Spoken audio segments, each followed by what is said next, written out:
आज हम लोग देखेंगे कि TDS payment income tax act 2025 and rule 2026 के हिसाब से कैसे की जाती है। लॉगिन कर लेना है 10 से इनकम टैक्स पोर्टल में, ठीक है।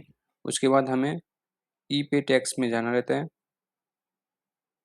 ई पे टैक्स में जाने के बाद हमें यहाँ पे दो ऑप्शन शो होंगे। अगर आप प्रीवियस कोई टीडीएस पे करना चाहते हैं तो आपको इनकम टैक्स एक्ट 1961 में सिलेक्शन करना है, और अगर आपको करंट ईयर का अप्रैल मंथ का अगर टीडीएस पेमेंट करना है, जैसे यहाँ पे आप देख सकते हो इनकम टैक्स एक्ट 2025 है, ठीक है। टीडीएस टीसीएस पेमेंट करने के लिए आपको टैक्स ईयर 2026 एंड 27 ऑनवर्ड्स का पेमेंट करने के लिए ये ऑप्शन आपको चूज करना है, ठीक है। टैक्स ईयर यानी कि फाइनेंशियल ईयर है, ठीक है। अब कंटिन्यू करेंगे। कंटिन्यू करने के बाद आपको यहाँ पे न्यू पे टैक्स जैसे हम लोग प्रीवियसली करते थे वैसे ही करना है।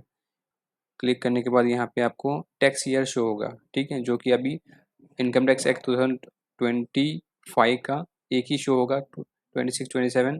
तो आपको ये सिलेक्शन कर लेना है और आपको पेमेंट करना है जैसे टीडीएस का, टीसीएस का, ठीक है। तो आपको टीसीएस के लिए यहाँ पे प्रोसीड पे क्लिक करना है। उसके बाद प्रीवियसली जैसे हमें आपका ऑप्शन आता था डायरेक्टली अदर देन कंपनी है या कंपनी है, तो वो नॉर्मली है। उसके बाद यहाँ पे आपको अगर रेसिडेंस है या नॉन रेजिडेंट है तो ये न्यू ऑप्शन आ चुका है यहाँ पे। तो आपको अगर रेजिडेंट है तो रेजिडेंट के लिए अलग चालान करना है, और न्यू रेजिडेंट है नॉन रेजिडेंट है तो नॉन रेजिडेंट के लिए अलग अलग चालान आपको पे करना है, ठीक है। तो हमारे केस में समझो हम कंपनी है, ठीक है, कंपनी का हम लोग पेमेंट करेंगे और रेसिडेंट है, ठीक है। तो कंपनी का पेमेंट करेंगे और कंपनी रेसिडेंट है कि नॉन रेसिडेंट है, तो उसी हिसाब से हमें चालान पेमेंट करना है, ठीक है। अब यहाँ पे क्लिक कर लेते हैं, कंटिन्यू कर लेंगे।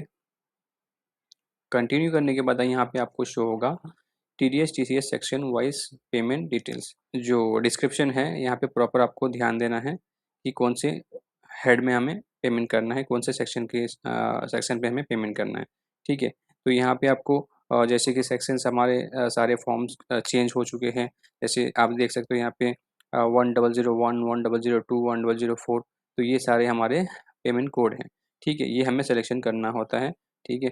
अब इसके डिटेल्स अगर आपको चाहिए, इसमें जानना है कि कौन सा पेमेंट किसका है, तो आपको ट्रेसेस, तो यहाँ पे जो जो भी पेमेंट कोड्स है आपको अगर डिटेल्स में जानना है इसके बारे में, तो आपको ट्रेसेस की वेबसाइट पे यहाँ पे आपको होम पेज में रेट चार्ट का ऑप्शन दिया हुआ है, यहाँ पे आपको क्लिक करना है और जितने सारे पेमेंट कोड्स हैं एंड सेक्शन है यहाँ पे आपको सारे डिटेल्स शो होंगे। तो ये डिटेल्स आपको एक बार गो थ्रू कर लेना है, उसी हिसाब से आपको जो सेक्शन है हमारे इनकम टैक्स एक्ट 2025 उसके हिसाब से सिलेक्शन करना होता है। यहाँ पे थ्रेशोल्ड लिमिट और जो टैक्स रेट है, ठीक है, वो भी मेंशन है, ठीक है। अब हम क्या करेंगे, जैसे कि हमने पेमेंट करना है, अभी हमने क्या सिलेक्शन किया था, कंपनी का सिलेक्शन किया था और रेसिडेंट का। तो मान लो कि ये हमारा शीट है, ठीक है, जो हमने बनाया है। इसमें हम पेमेंट करेंगे, समझो कॉन्ट्रैक्टर को पेमेंट करेंगे, ठीक है। कॉन्ट्रैक्टर हमारा क्या है, कंपनी है, ठीक है। तो कंपनी में हम लोग पेमेंट करेंगे, इसमें दो कोड हैं, ठीक है। प्रीवियसली डायरेक्टली 194C में हम लोग पेमेंट करते थे और सिलेक्शन करते थे उधर, बट यहाँ पे आपको कोड का ध्यान रखना है, ठीक है। 1023, 1024, अगर कंपनी अदर देन कंपनी है तो 1023, और कंपनीज है तो 1024 आपको कोड सिलेक्शन करना है। आपको सेक्शन भी आप अगर ध्यान में रखते हैं तो कर सकते हैं, बट आपको पेमेंट कोड ईजी पड़ेगा, ठीक है। तो पेमेंट कोड जैसे हमने कंपनीज का है तो 1024 हमें यहाँ पे टाइप करना है। 1024 टाइप करेंगे तो हमारा जो सेक्शन है वो आ जाएगा 393 1 table serial number 6 and dB, ठीक है। तो इसको सिलेक्शन कर लेना है। उसके बाद यहाँ पे आपको जो अपने कोड सिलेक्शन किया यहाँ पे उसके डिटेल्स आ जाएंगे, और डिफरेंट डिफरेंट सेक्शन के लिए आपको डिफरेंट डिफरेंट बार बार आपको पेमेंट कोड यहाँ पे सिलेक्शन करना पड़ेगा, ऐड करना पड़ेगा। एग्जांपल के लिए मान लो आपकी आपने कॉन्ट्रैक्टर के लिए पेमेंट है, तो उसका जो भी पेमेंट है आपको समझो 1000 रुपीज़ है, ठीक है। तो 1000 रुपीज़ हमें यहाँ पे ऐड कर लेना पहले। उसके बाद अगर आपको दूसरा सेक्शन में आपको पेमेंट करना है तो यहाँ पे सेम चीज़ आपको फॉलो करना है। ये शीट में आने के बाद आपको दिखेगा, जैसे कि आपको रेंट का पेमेंट करना है 194 IB में पेमेंट करना है तो 1009 सिलेक्शन कर लेना है, 1009, ठीक है।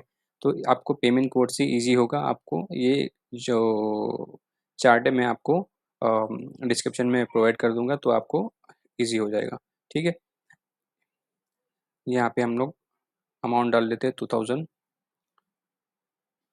और ऐड कर लेंगे। तो कंपनीज़ में और अगर रेसिडेंट है तो आपको कंपनीज़ का रेसिडेंट है, ठीक है, रेसिडेंट का पेमेंट करेंगे तो आपको मैक्सिमम 20 यहाँ पे आप सेक्शन ऐड कर सकते हैं। अगर 20 से ज़्यादा है तो आपको डिफरेंट चालान पे करना है, ठीक है। और सिमिलरली आपको जो अदर देन कंपनीज़ है उसका भी अगर पेमेंट करना है तो आप ये अपने 20 मैक्सिमम 20 तक सेक्शन आप सिलेक्शन कर सकते हैं, ठीक है। यहाँ पे सारे पेमेंट हमने ऐड कर दिया, जितने भी हमने सेक्शन वाइज पेमेंट करनी है।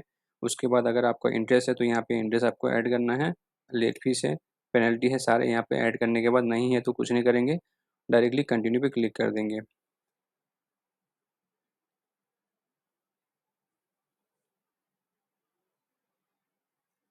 कंटिन्यू पे क्लिक करने के बाद सेम आपको प्रीवियसली जैसे पेमेंट ऑप्शंस हैं, नेट बैंकिंग से, डेबिट कार्ड से, पे एट काउंटर बैंक से करना है, आरटीजीएस करना है या फिर यूपीआई से करना है, तो उस तरह से आप सारे पेमेंट ऑप्शन आप यहाँ पे दिया दिया हुआ है, उसी फिर आपको चूज सेलेक्शन करके कंटिन्यू कर लेना और पेमेंट कर देना है। फिर आपका जो प्रीवियसली जैसे चालान जनरेट होता था वैसे ही चालान आपका जनरेट होगा। उसके बाद फिर आगे का जो प्रोसेस होगा रिटर्न फाइलिंग का, वो हम फाइल कर सकते हैं, ठीक है। तो वीडियो अगर अच्छा लगे तो लाइक करें एंड सब्सक्राइब करें। इसके बाद वाला जो वीडियो हम लोग बनाएंगे तो टीडीएस रिटर्न फाइलिंग से रिलेटेड बनाएंगे, ठीक है। तो तब तक के लिए थैंक यू सो मच।